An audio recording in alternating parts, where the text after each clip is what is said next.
I'm sorry for the delayed start, which was due to some technical difficulties on more than one critical element of today's presentation.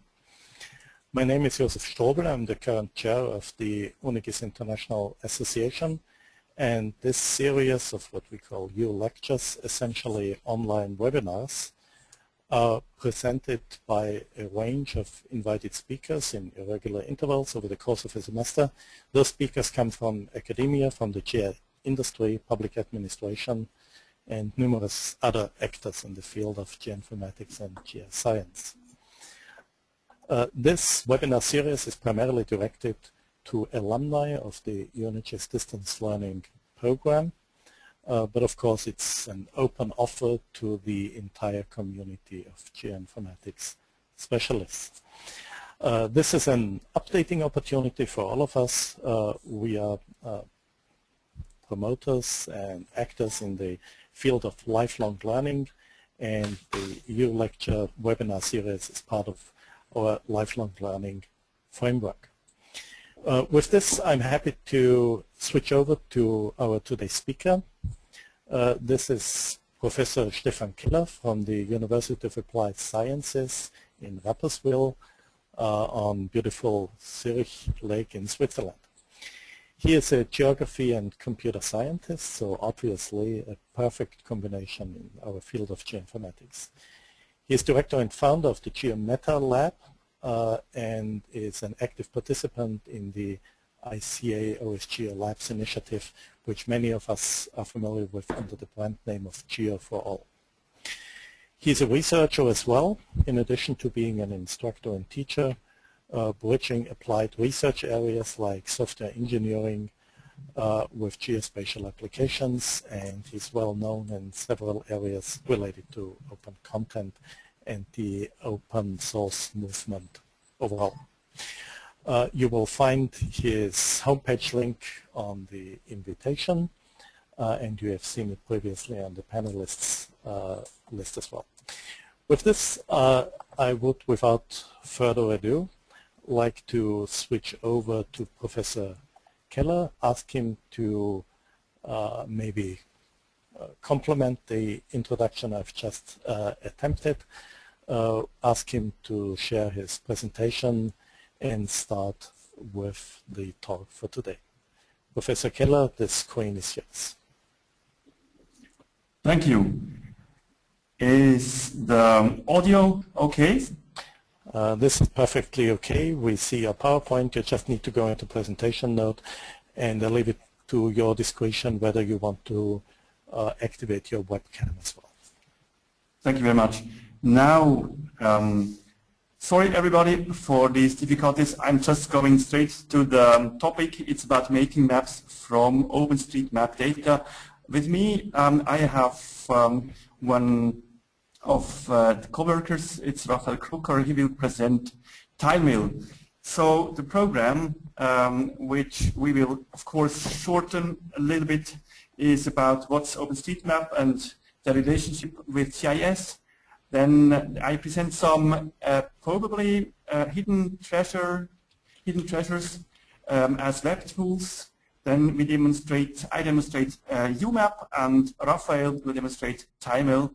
And then I speak shortly about homogenization and generalization as close-up.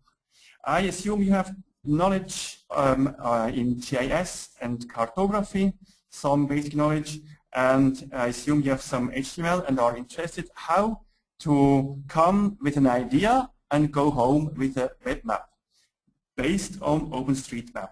But first, let's see what's my background. It's a search engine I've made, Remapcha I will present at Agit GI Forum in Salzburg in a few weeks. And then there are some tools which will show up probably once again about downloading point of interest based on OpenStreetMap, Tourpool, a tour planner, a game, an accessible map for disabled people, and an ecological map for landscape planning, and a traffic obstruction database based on OpenStreetMap. Now, The goal is to make own maps with OpenStreetMap, with open source tools and mostly freely available online tools, which are also mostly open source. And to do some cartographic visualization, I selected some tools with some degree of upgrading degree of complexity. And first is a tool where tools with no programming knowledge. Then there are tools with some knowledge about HTML and styling language CSS.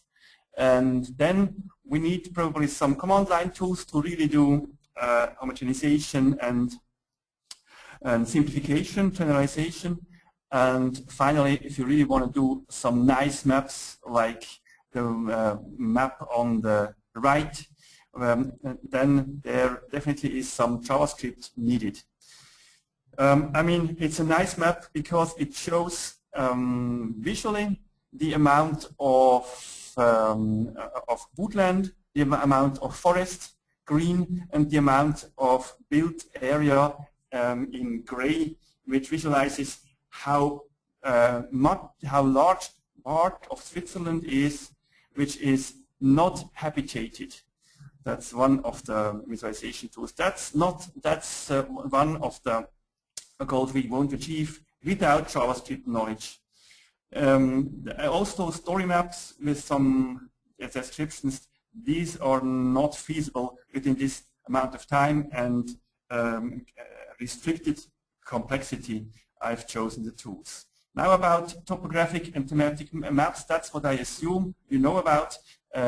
We have on one part base maps, like from OpenStreetMap, osm.org or Google Map, and then we have the bunch of thematic maps which are all beyond, more or less beyond the capabilities we will learn today.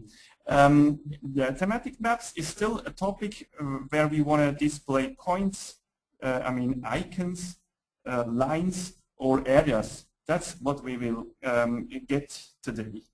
But not choropleth maps, perhaps heat maps. That's one of the first real thematic maps to display choropleth maps based on the quantity of nodes and point objects.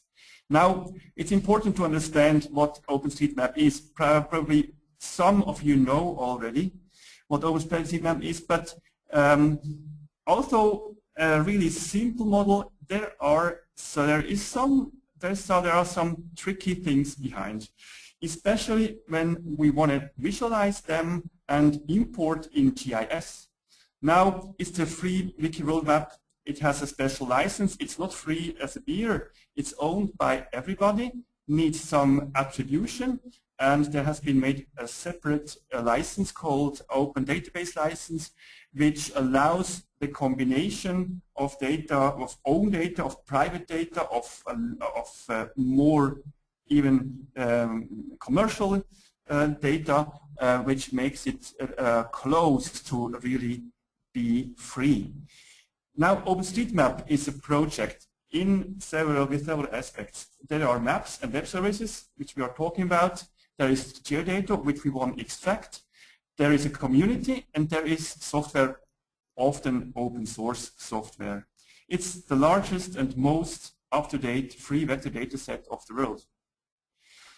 Look at this, the 3P map, the main website, which has many details.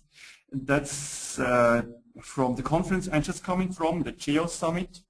It has shops, it has foodways, it has very detailed information, and if you look behind, there is even more. Now, this is a nice map showing the possibilities of what you can do with graphic with data of OpenStreetMap. It's a patchwork of whatever you can find in the web as volunteer projects. So you will see, I hope you see my cursor, you will see a tone watercolor map here, very famous map where watercolors are simulated. You see this navigation system-oriented maps for night usage during the night, and you see other ones depending on specific purposes. Then there are three services which are important. Also, I mean, commercially, even companies are now relying on this one. Even so, OpenStreetMap is run still by volunteers. Even the administrators are volunteers. So the first one is searching for names, and it's called nominating. The other one is geocoding, given an address, a street name and the street number and the city name, what's the coordinates. So nominatum is still very useful for this, and there are also others. And then we have very interesting routing web services, websites, which are, I would say, mostly better than even Google Maps and Google Navigation, because there are footways, because there are cycle profiles for city cycling and others like these here. Now the history, it's something you know. It has still very a growth where we have many new users and we have large data we want to explore and analyze and visualize. Now 330 gigabytes, that's the planet file. That's something too large to visualize in our demonstration, so we will most certainly want to make an extract, and that's what I show, among others. The drawbacks are that's, not professionals. It's like you and me who can produce these data. And very important, the spatial coverage has been researched and investigated. In urban areas, it's more covered than in non-urban rural areas, and it's more covered in the first world. So that five wealth countries make up more than 50% of the data, of the actual data volume, which means it's an unequal distribution. Actually, it's oriented where the wealth is and where people have time to devote adding new data. But there are tools like the inspector and keep right that you can observe the coverage. Now, to make the proof again, this is the comparison of burn exposition sites. To the right, you see Google Maps. Now enough about comparisons. You know, the OpenStreetMap is about nodes, ways, and relations, and each OpenStreetMap object has some system properties like an ID, a version number, a timestamp, a change set where it has been uploaded in a bunch, and a user ID. And every node or way or relation has tags. And so the data model looks like this. We only have nodes, we have ways which are lists of nodes, and only nodes contain coordinates. Then we have relations, and something is missing. As you see, areas are missing or almost missing. There are two solutions how to encode areas. It's when you close a way and add a certain tag like building, or if you use ways and attach them together, aggregate and compose them those ways to areas. That's the other solution for encoding and digitizing areas. And pay attention that multi-polygon, it's not exactly the same definition as in OGC simple feature definition, because in OpenStreetMap a multi-polygon is already a usual GIS polygon. Now, for example, a restaurant will be tagged or captured like this. A tag is a key value. pair. So the name is La Fuente. It's a restaurant where you can eat pizza or more Spanish style.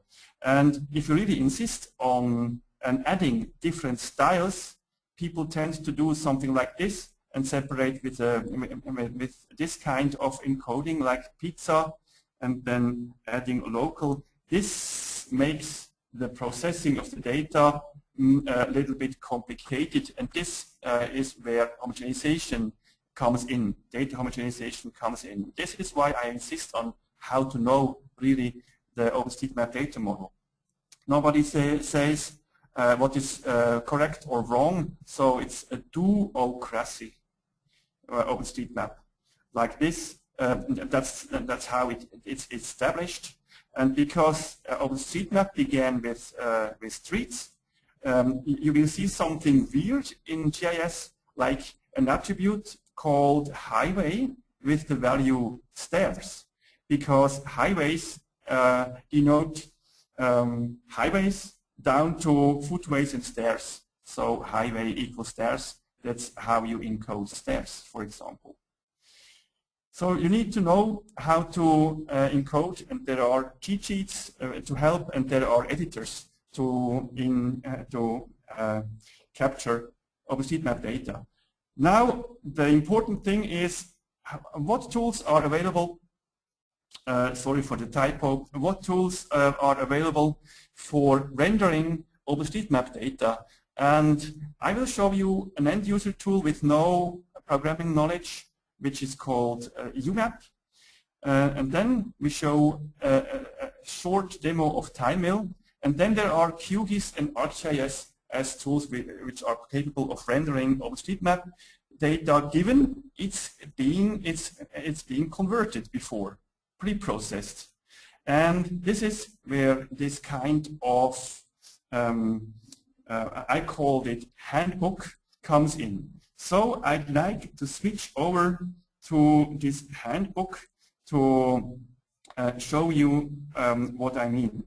I'm sorry to say that, as I announced, this is still some work in progress, and it's still being edited by us, where we collect the information and make it as easy as possible for halfway programmers or non-programmers. So the cookbook or handbook consists in several steps, and I only go very fast through those steps to be repeated after by yourself. So it starts with a map gallery where you can decide on a style, because I assume you want to make your own style. I mean, for a more sophisticated map. So we do have available, or soon available, a Swiss style as opposite to the OpenStreetMap default style. We do have a vintage map style where you can do some pilot maps, for example. We have we are preparing a quiet map, a map with no labels on it. I mean, prepared for being labeled by your company or whatever you want to put on top of it. Then we do have, that's the ones we are preparing, and just as a showcase, there are others where styles are partially available. After having chosen one of the styles, you download and convert and clip the OpenStreetMap data. Then you can skip these steps A and B and go to styling the data, especially using TileMill, and then you can publish the map. So that's the basic steps. And now this is really more advanced. I will come back to this kind of information. Just one important step I want to explain for those who are interested. There is one single command, this one, which we prepared. It looks rather frightening. It's the second complexity, where you have to install OGR as a command line tool. and then you issue this command, and this will download Liechtenstein and extract one county called, I will look for it, what's the name of the county? It will clip the castle of Liechtenstein, and so you only have to choose which county or which object you want to clip, and the result will be an SQLite file which can be processed by TileMill. So, and that's the most important part. I will come back why this works in one single step and turns the whole stuff in GIS data.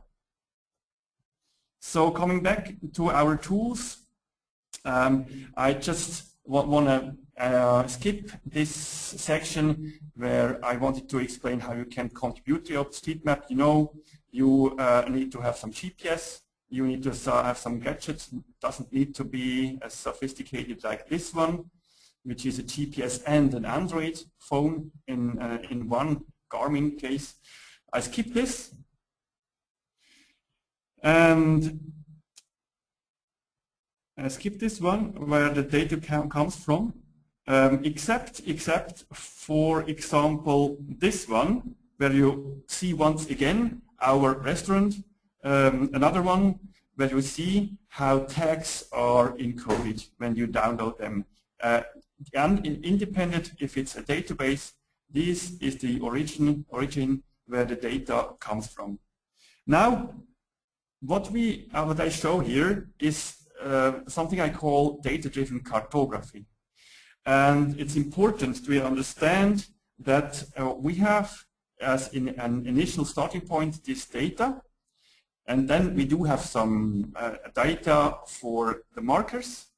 We select the data, we map the data to a symbol, we symbolize it, and then we hand it over to a renderer to put it on screen. So once again, that's very important to me to understand this kind of data-driven process. We have graphicless data to the left, we select it, we apply these symbols, we configure, we symbolize, then we hand it over to a renderer to get an interactive web display.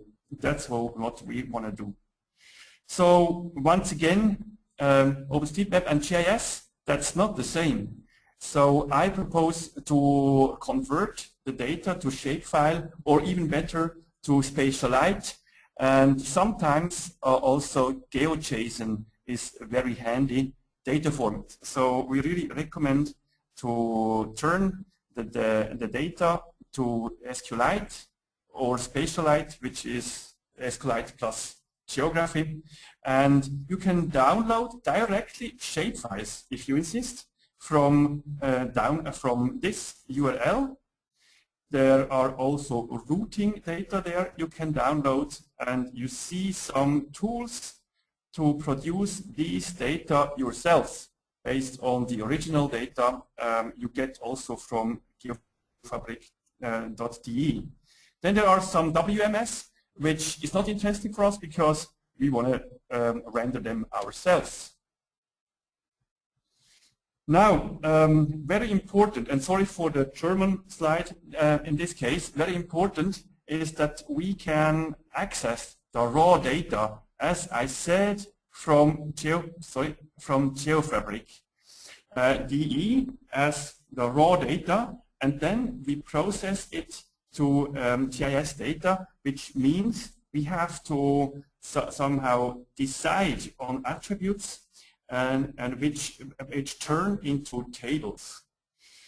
There are tools in GIS-oriented tools like QGIS, which has where you can only just load the data, but internally it will use OGR, this command line tool, which turns this OpenStreetMap data to a GIS data. And there is also ArcGIS Desktop with the OSME extension where you can edit and visualize.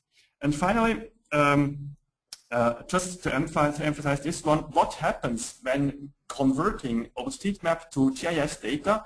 The key value data model is being turned into a relational model. So, for example, a node with coordinates and a node with some tags will turn into a table, like a point of interest table, where we have just a mixed number of attributes where we have to decide on that we are interested in address, we are interested in tourism-oriented points and shop-oriented points. So we get a mix of points in one table. So for example, this restaurant, which has a key value like here, will go as value into this city. And this is part of the import converter, and this is probably something you would want to configure. And just to flick back to this command, which is very important, you can't influence this configuration unless you turn to the command line tools like I have proposed here. And behind this file, ini file, behind this file there are these kind of attributes you can indicate to be added to the table, which are if you are not satisfied with the result of the GIS data. Now the tools, I have made the mapping tools. I've made a survey which will be published soon with some criteria like open source, mostly web oriented, and it's important, I mean the UMAP tool I will show just in a second. Then there is also ArcGIS Online, which is very important. It has OpenStreetMap as a base map, but and then you can put your own map, your own data on top of it. And I switch to the next one. Then we have cartographic, which is a web GIS, rather, where you can style your data, but this is not specific to OpenStreetMap. You just have to prepare it before you upload. Then GIS Cloud, a very versatile online GIS, especially for analysis. And then finally, QGIS Desktop, which can be used for visualizing, and then you can publish to the cloud. And then we have TileMill. So before we demo TileMill, I really want to give you an impression of this one. So this is the UMAP, where you have to log in with your OpenStreetMap account, and then you can construct your own map where you edit, like I do now, and where you can add on top of OpenStreetMap data your own marker. So once again, like this, and then you can edit here and add some info. And very important to realize that now this is a thematic map data, and very important to realize that there are base maps behind, like here, due to the fact that OpenStreetMap can be rendered in different styles. These are predefined styles online. Now, here we can upload, and here we can upload OpenStreetMap data. So you see, you can integrate OpenStreetMap data or your own data, or even paste it simply here. So I can switch to English, and so you will see once again that what you can do here with all your data. So that's the tool I recommend for no programmers. Then I want to hand over to Raphael for a very short demo of TileMill, the studio for mapping OpenStreetMap data. Hello all. I hope I can be heard. I will very... Yes, you are fine. We can hear you well. Maybe get closer to the mic.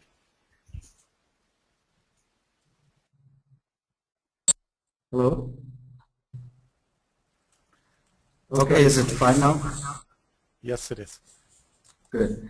TileMill uses CSS similar language to describe the rendering of data that you give it as an input. In this case, it is a spatial light file, but you could also use a shape file, for instance. And what you can do is tell TileMill in a way like this. If you know the tag name of the object you want to render, in this case I'm taking a tree and I know its tag name is natural equals tree, and I want my map to show those trees in a color that I like. And of course I will pick a greenish color. Then you can also define, for instance, how the icon should look like.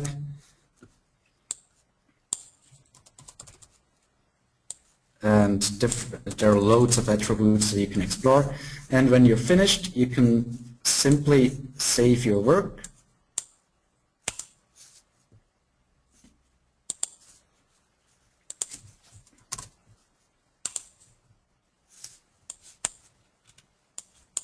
And TileMill will automatically generate the styles that you set into trees, as you can see here. And that was just a very short introduction, but TileMill is a very powerful editor that is, as you can see, very easy to use. I will now hand back to Professor Keller, who will continue to learn more.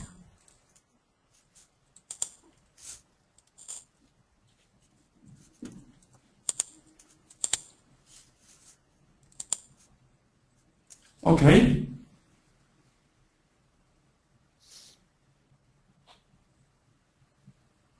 Okay. Am I online? Yes, you are. Just go ahead. Oh. Okay. Now I'm online.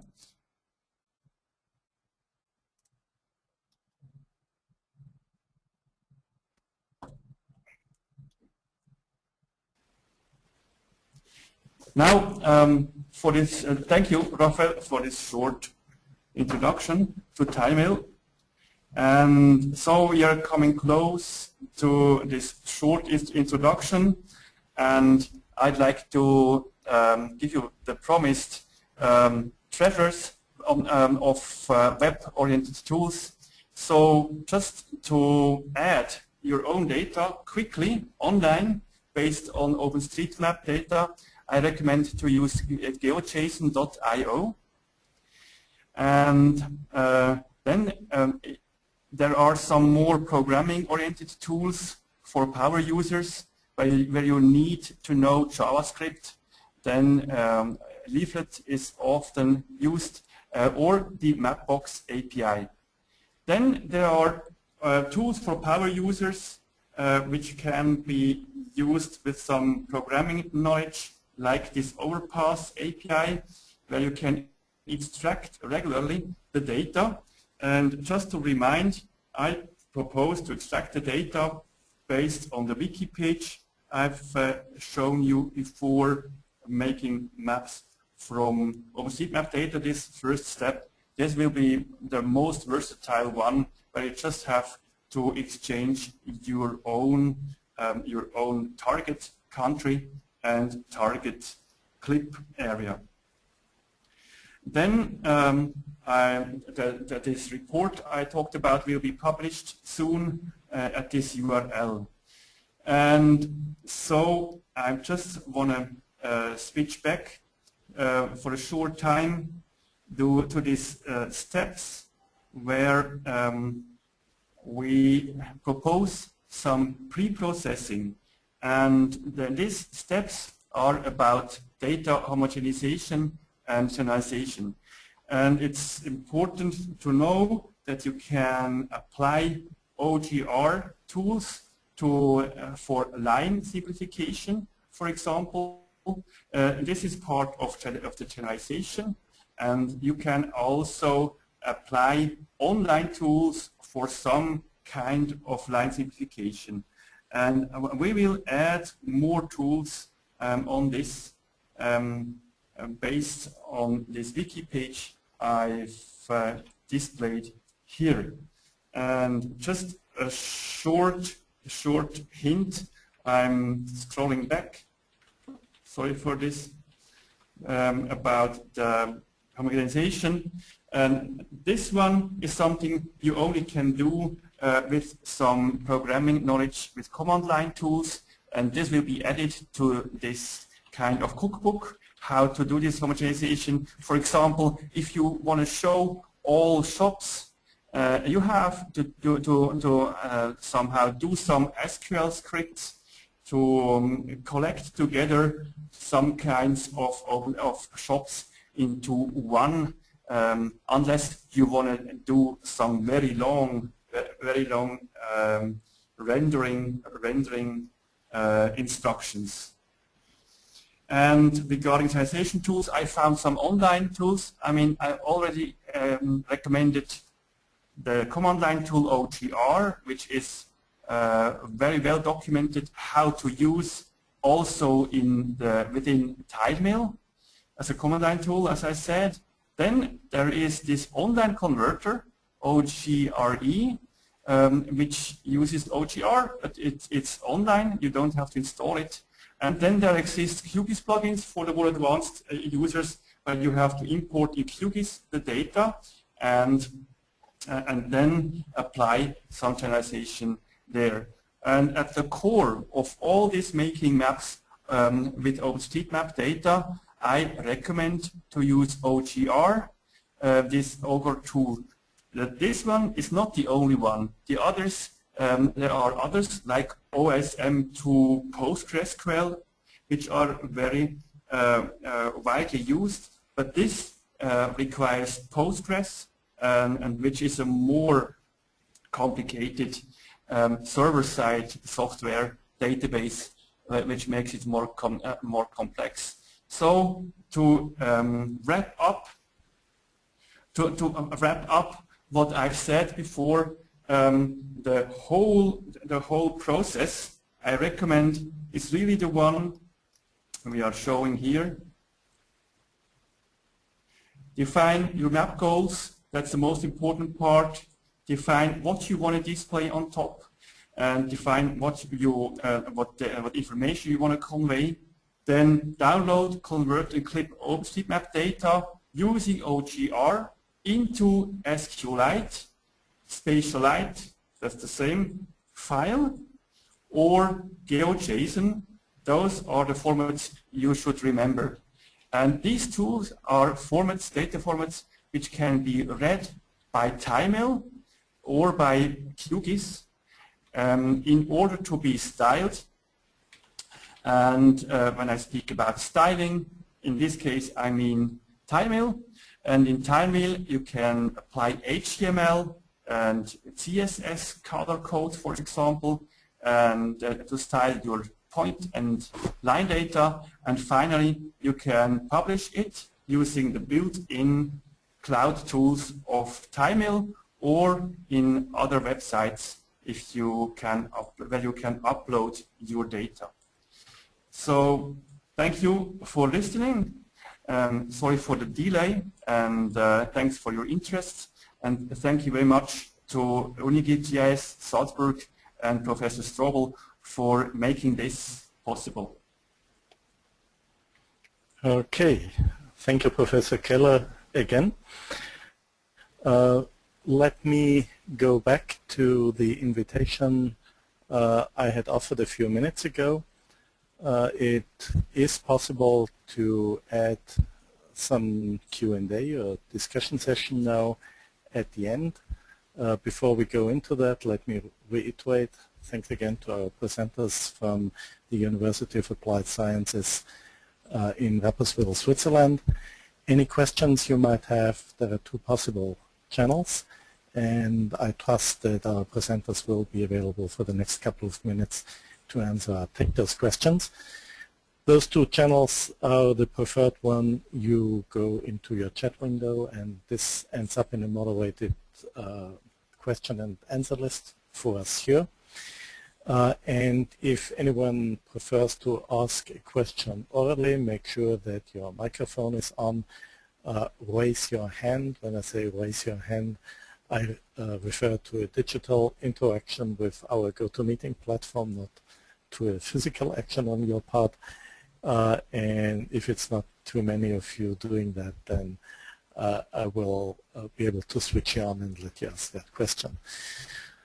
Before we get into all the details of some of the questions which now are coming in right here, let me reiterate that a recording of this presentation will be available to all UNIGIS distance learning students and alumni via the Club UNIGIS platform. If you're not familiar with that, please interact with your UNIGIS office for the access details.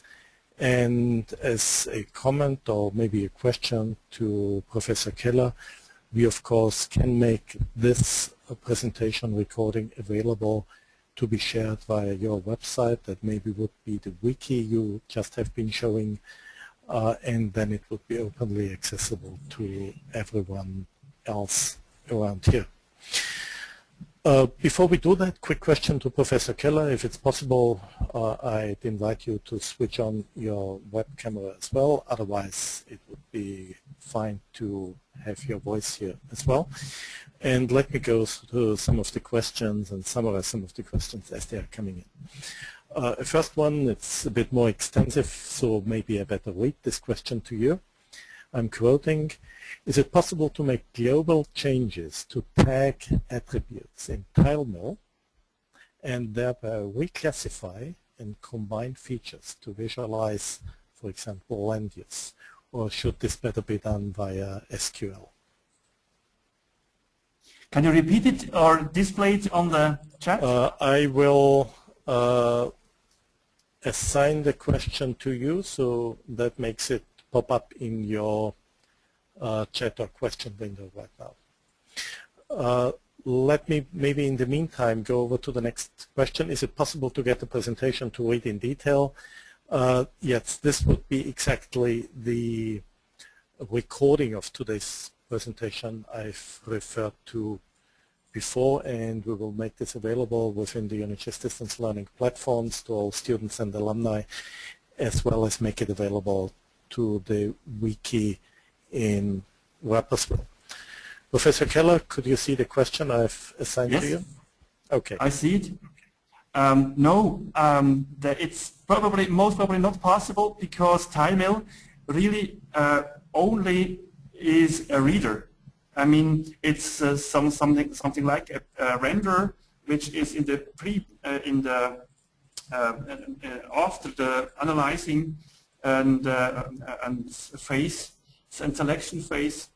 You can only apply some SQL, but you can't produce this. I mean, you could if you know SQL and then process the data on the fly.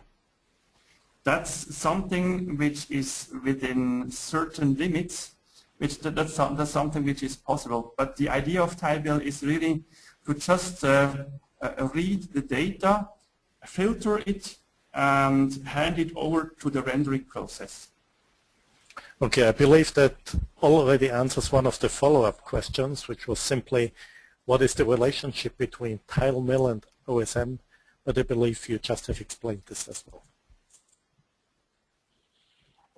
Okay. I'm almost sure that there is no idea about this except for some bottom-up approaches or gamified approaches. So there are some, they call it okay, let me interrupt. This is an answer to a question which is not seen by the audience. So I'm reading the question. Is there any idea for balancing the weight of OSM data volume around the world? And I think what you've just been saying referred to the question, right? Balancing the weight of OSM data volume around the world. Yeah, sorry. Short answer is there is no idea like this. There are contributions of data but they need to be processed by the OpenStreetMap users. There are campaigns. What I wanted to say, the short answer is there are campaigns, for example, to complete the address coverage, the postal address coverage, but there are no specific campaigns to make it more equal worldwide. Let me go on. Next question would be, can you embed an OpenStreetMap using Joomla? That should be a straightforward answer. You can embed with some Joomla plugins, but not especially OpenStreetMap, just the usual GIS data, which is usually a shapefile or JSON files. So there must be some plugins, but you need some programming knowledge. What about going through WMS or WFS? OSM published through a service and then using a standard plugin to display and to act? That would be a way, but I don't think that Joomla is. If you find this plugin, but I don't know Joomla plugins, or probably yes. Thank you. And I mean, obviously WMS mostly. Can you briefly explain, that's already the next question, can you briefly explain the concept of a relation in the OSM data model? Which question is this? Can you explain the relation in the OSM data model? The relation of... A relation as such. The concept of relation in the OpenStreetMap data model, it's like foreign keys which point to nodes, several nodes, ways, or several ways, or relations itself. It's just like foreign keys making a relationship of nodes and ways together. And with this you can have an outer ring of an area or an inner ring, or you can make like a railway from Salzburg to Zurich and connect together all ways without repeating the coordinates. Okay, thank you. That brings me to the final question for now, so that's at the same time an invitation to everyone to submit your final round of questions. I'm reading this question out to you. It is, I believe OSM have a semantic translation tool for tags. Can this be used to homogenize tags before rendering in UMAP or TileMill? The tools I know, that's a very interesting question because it's one of the student work and research I want to continue. I think no, there are no tools like this. I mean, it's really Python or SQL I apply by simply using my own knowledge and, for example, taginfo.osm.org, where you see the different tags and can collect together like shops, non-food shops, and that's what you can do. And we will give some hints of homogenizations, but I don't know of any available semantic tools for OpenStreetMap. Okay, great, thank you. Quick invitation, whether there are any further questions or comments? Any final remarks from today's speakers, Professor Keller or Mr. Coker?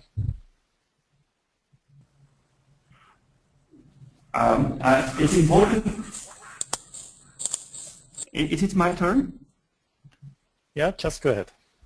And yes, I just wanted to emphasize that the wikis page I mentioned is not a page only for one-way communication by ourselves. So if anybody has interest in contributing, just drop me a mail, and I will add him as a contributor to this wiki page. Okay. I think the address of the wiki was visible several times during your presentation. I would, in addition to that, like to invite you to just quickly type it into the chat window so that everyone can pick it up right from there and doesn't have to wait for the availability of the recorded presentation today. So Professor Keller, Mr. Coker, please just use the chat window to send the URL for the wiki you just referred to everyone. With this, I would like to conclude today's webinar.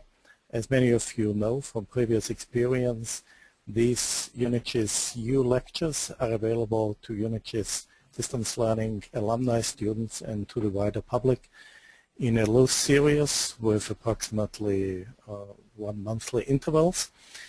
With today's presentation, we conclude the series for the current semester. We will be continuing in the next semester, starting in late September, with the fall-winter semester schedule of presentations. I hope very much you did not only enjoy this semester's choice and selection of topics, but in particular today's focus on making maps with OpenStreetMap. We could, from the number of registrants and today's participation, very clearly gauge that this is a very popular and obviously important topic on the agenda of many of us and our institutions and organizations.